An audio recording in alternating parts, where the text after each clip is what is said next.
ओम नमः शिवाय। नमस्कार दोस्तों, अविश्वसनीय एवं सटीक भविष्यवाणी की इस श्रृंखला में मैं पूनम पांडे आप सभी का स्वागत करती हूँ। दोस्तों, पिछले कुछ वीडियो में मैंने आपको सूर्य के अलग अलग भाव में क्या फल प्राप्त होता है यह बताया है, और इसी श्रृंखला में आज मैं छठे भाव के बारे में आपसे चर्चा करने आई हूँ कि जिनकी कुंडली में छठे भाव में सूर्य बैठे हों तो उनको क्या क्या शुभ और अशुभ परिणाम मिलते हैं। यहाँ मैं फिर से आपको एक बात बता देना चाहती हूँ कि जिनकी कुंडली में भी चलित कुंडली में सूर्य छठे भाव में बैठे हैं उनको ही छठे भाव के सूर्य का फल प्राप्त होगा। तो चलिए जान लेते हैं कि छठे भाव में सूर्य होते हैं तो जातक को क्या क्या शुभ और अशुभ परिणाम देखने को मिलते हैं। सबसे पहले तो यह जानना जरूरी है कि छठा भाव का क्या क्या फल प्राप्त होता है या छठा भाव हमारे जीवन में किस किस चीज़ से संबंधित है। कुंडली का छठा भाव हमारे रोग, ऋण और शत्रु का भाव होता है, और इस भाव से हमारे कर्ज, हमारे वाद विवाद, झगड़े, शत्रु, प्रतियोगी, परीक्षाएं तथा रोग बीमारी के बारे में पता चलता है। छठे भाव में पाप ग्रह का होना अच्छा माना जाता है, और सूर्य भी एक पाप ग्रह है। छठे भाव में पाप ग्रह होने से हम अपने रोग, ऋण तथा शत्रु से अच्छी तरह से मुकाबला कर पाते हैं। छठे भाव में पाप ग्रह हो तो रोग, ऋण और शत्रुओं का नाश होता है। इसीलिए छठे भाव में सूर्य का अधिकांशतः शुभ फल ही प्राप्त होता है, लेकिन कुछ मात्रा में इसके अशुभ फल भी प्राप्त होते हैं, जिसके बारे में मैं आपको बताने जा रही हूँ। सबसे पहले शुभ फल की बात कर लेते हैं। जैसा कि अभी अभी मैंने कहा कि छठे भाव में पाप ग्रह हो तो रोग, ऋण और शत्रुओं का नाश होता है, ठीक उसी प्रकार छठे भाव में सूर्य होते हैं तो भी हमारे रोग का नाश होता है। हाँ, लेकिन यह बात है कि रोग होता तो अवश्य है, पेट संबंधी रोग परेशान करते हैं, परंतु असाध्य रोग नहीं हो पाते। रोगों का अंत अवश्य हो जाता है।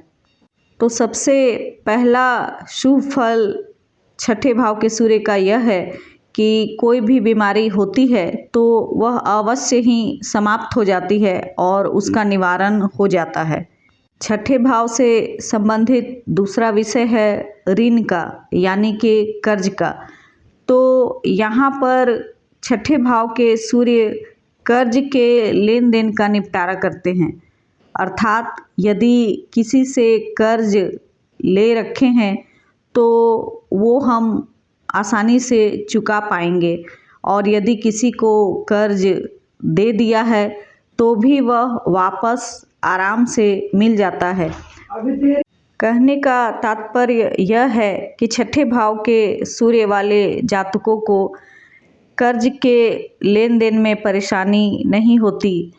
कर्ज दे दिया है तो फिर उसका वापसी अवश्य ही हो जाता है, और कर्ज लिया है तो भी वह जल्द ही उतर जाता है।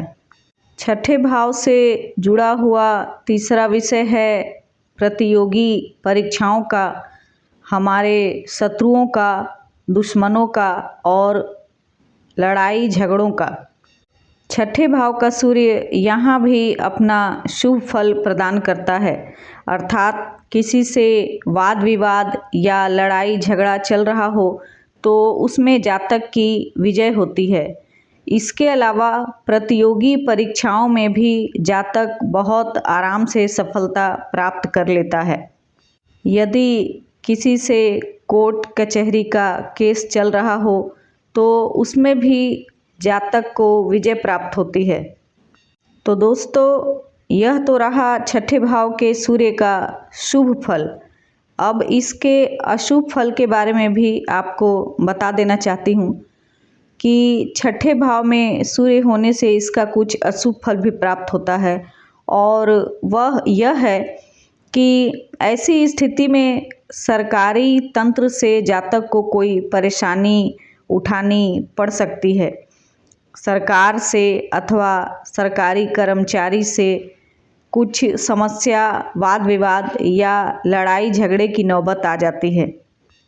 इसके अलावा जातक को हड्डियों से और पेट से संबंधित बीमारी होने की संभावना होती है।